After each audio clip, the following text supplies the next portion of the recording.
Think the French Riviera is just Nice and beaches? Oh, you're in for a treat. We're cruising down the coast to show you 10 coastal cities that deserve a spot on your bucket list. Expect colorful old towns, beautiful beaches, famous spots like Monaco and Saint-Tropez, and a few hidden gems you might not have heard of. We're starting in Menton, right on the Italian border, and finishing big in Marseille. So stick with us, you might just find your next favorite Côte d'Azur escape. Let's have a quick look at the map first, so you get a good idea of where we're heading today. Like we said, we'll be taking you from the easternmost city on the French Riviera all the way to Marseille, always sticking to the coast. Menton is probably the most picture-perfect out of the 10, with its pastel-colored old town rising above the sea. It's a rather small place, so you can easily explore it on foot, and it's a super chill discovery, since there are really just 2 areas you'll want to focus on. The beautiful old town with its narrow, colorful lanes, and the beach, pebbly on one side, sandy on the other. And did you know it's often warmer and sunnier here than in other Riviera towns? That's thanks to its sheltered spot between the sea and the mountains. Perfect for the lemon trees Menton is famous for, and for some of the most stunning gardens on the coast. Speaking of lemons, every February, Menton throws its famous Lemon Festival, attracting hundreds of thousands of visitors with incredible citrus sculptures and parades. Menton's got a bit of a hidden gem vibe too, way less crowded than places like Nice or Monaco, especially outside peak season. It also makes a perfect day trip if you're based in Nice, quick and easy by train or car. Next up is Monaco, second smallest country in the world, but it sure knows how to make a big impression. It's one of those places you either love or hate, but honestly, it's so unique you've gotta experience it at least once in your life. Surrounded by France and the Mediterranean, Monaco is known for its glamour, luxury, and jet-set lifestyle, and those high-rises crammed between the mountains and the sea. Oh, and it's also home to the legendary Formula 1 race that zooms right through its streets every year. The head of state, Prince Albert II, and his family live on the palace on what they call the Rocher, or Rock, which also happens to be Monaco's charming old town. It's the perfect spot to start your tour of the Principality. From up here, you'll get amazing views over the rest of Monaco, with the main harbor on your right and the Fontvieille district on your left. Both are perfect for a bit of yacht spotting. How about visiting the palace? And if you're around at 11:55 in the morning, catch the daily changing of the guard.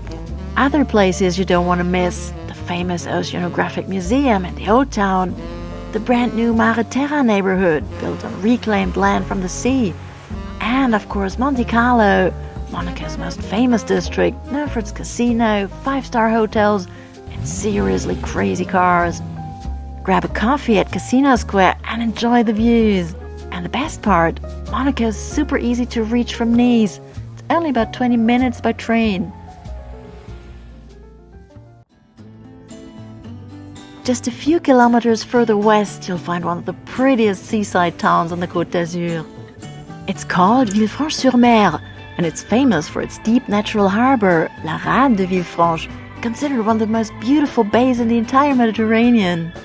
It's a small place, but packed with charm. You'll mostly be strolling along the waterfront and through the colorful old town with its narrow streets and alleys.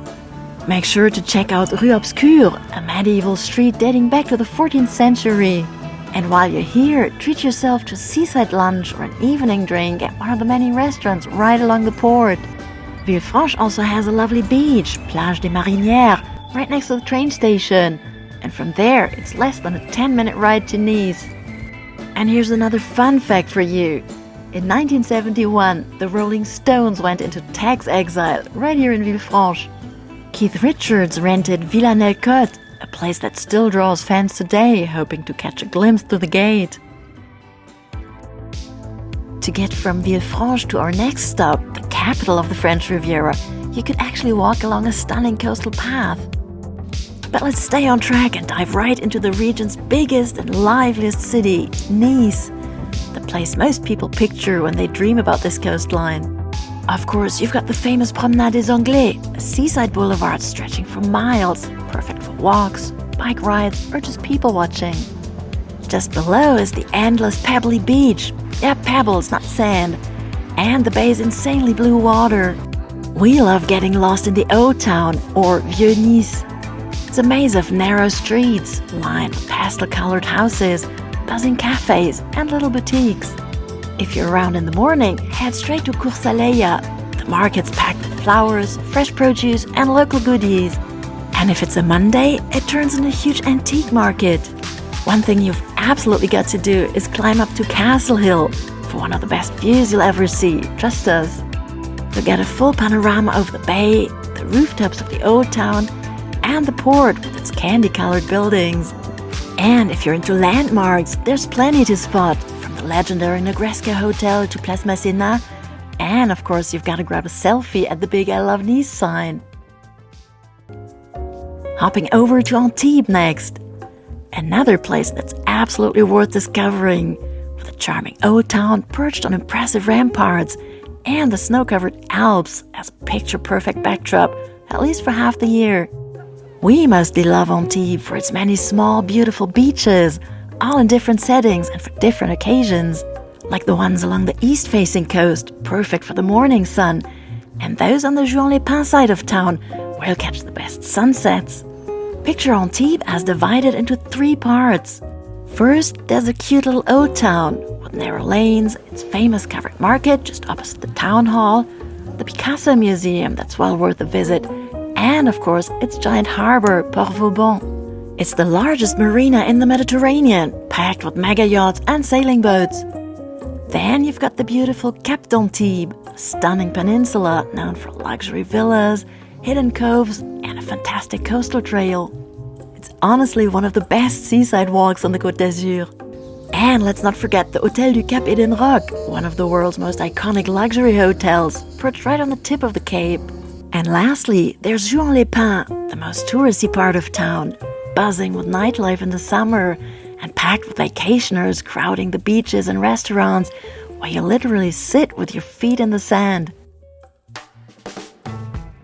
Just a few kilometers further west, you'll come across Cannes, the festival city. Every May, it turns into a celebrity hotspot with red carpets, movie premieres, and giant yachts. Even outside of festival time, it's fun to stop by the famous Palais des Festivals and snap a selfie on the red carpet steps. Not into celebrity spotting? No problem. Visit Cannes any other time of the year. It's always perfect for a stroll along the iconic seaside promenade, the Croisette, no matter the season. You'll find luxury hotels like the legendary Carlton on one side and trendy restaurants along the beautiful sandy beach on the other. The old port is definitely worth a visit, and from here a quick ferry ride takes you to the nearby islands. Plus, the old town perched above the port offers beautiful views across all of Cannes. In the mood for some shopping, Cannes is a great spot for that too. You'll find luxury brands along the Croisette, while Rue d'Antibes mixes high street stores with local boutiques. And here's a little secret, Cannes is a lot less glitzy than it seems. Behind the glamorous facade, you'll find laid-back neighborhoods and plenty of casual spots for Lex Bite to eat. Next up on our journey is a place we like to call underrated. Want the best of the French Riviera without the crowds? Meet Mandelieu-La-Napoule, actually a great spot to base yourself for your Côte d'Azur visit. This fairly small town is known as the mimosa capital, especially famous in February when the surrounding hills glow yellow during the Mimosa Festival. Tucked away between the Mediterranean and the red Estoril Hills, you get to enjoy both small but lovely beaches and the gorgeous natural scenery that's such an important part of the French Riviera. The coastal path is perfect for easy walks along the rocky shore with unbeatable Mediterranean views. It also takes you right by the Château de la Napoule, a medieval castle restored by an American artist couple. You can visit the quirky interior, stroll through the gardens, and snap dramatic sea view shots. Just opposite the castle, you'll find the town center, a tiny, very local-feeling neighborhood with a handful of restaurants and shops. No frills, but totally authentic. Now that we've rounded the Estoril Mountains, we arrive at two neighboring towns, each with its own vibe. Let's start with Saint-Raphaël, a charming seaside resort that gained popularity in the 19th century, much like Nice, just on a smaller scale. It features several wide sandy beaches and a sizable port. It's also a great base for Esterel hikes and either the perfect starting or finishing point for a road trip around the Red Mountains. Fréjus, on the other hand, is larger and much older than Saint-Raphaël. The town is deeply connected to its Roman past. In fact, it's packed with Roman ruins, even more so than famous spots like Arles or Nîmes. Though, to be fair, time and nature haven't been quite as kind to them here in Fréjus.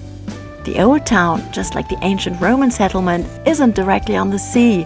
It's about 2 kilometers inland, or roughly a half-hour walk. Right by the sea is the new port of Fréjus. Check out this giant mural nearby, then follow the beach promenade to reach the port with its unique layout. Next up on our list is Saint-Tropez, probably the French Riviera's most famous name. Tiny fishing village turned international hotspot. Back in the 1950s, Brigitte Bardot put Saint-Tropez on the map, and ever since it's been a playground for celebrities, artists, and yacht owners from around the world. But behind all the glam, Saint-Tropez still has plenty of charm. Stroll through the old port where tiny fishing boats sit side by side with luxury yachts, and explore the colorful old town with its narrow streets, pastel facades, and chic little boutiques. If you're after beaches, you'll find the best ones just outside town, especially the legendary Pomplon beach. Little heads up, Saint-Tropez can be a bit tricky to reach. In summer, you'll likely get stuck in traffic, so we recommend taking a ferry. In winter though, you'll need a car, as there are no ferries and public transport won't get you there. And we've reached our final destination, Marseille, the biggest, edgiest, and most urban of the bunch. France's second largest city, with nearly 1 million inhabitants and its old port at its heart, is the capital of Provence. It's a bustling, contradictory city full of life, with warm-hearted people, though they might come across as a bit brusque at first. You could easily miss the real character of Marseille if you only stick to the main tourist attractions, like the Museum or the fairly new Cosquer Méditerranée. So make sure to explore, for instance, Le Panier, Marseille's oldest district, just next to the old port, a maze of narrow lanes, street art, and local spots. And speaking of the port, hop on a boat to discover one of the area's absolute highlights, the Calanque National Park. This wild, rugged stretch between Marseille and Cassis is famous for its steep, narrow inlets that look a bit like the fjords of Norway. And that wraps up our trip along the Côte d'Azur. We hope you enjoyed our compilation and that it's inspired your own adventure in the south of France. Don't forget to hit like, subscribe, and check out our other videos for even more spots to explore around here. See you on the next trip. À bientôt!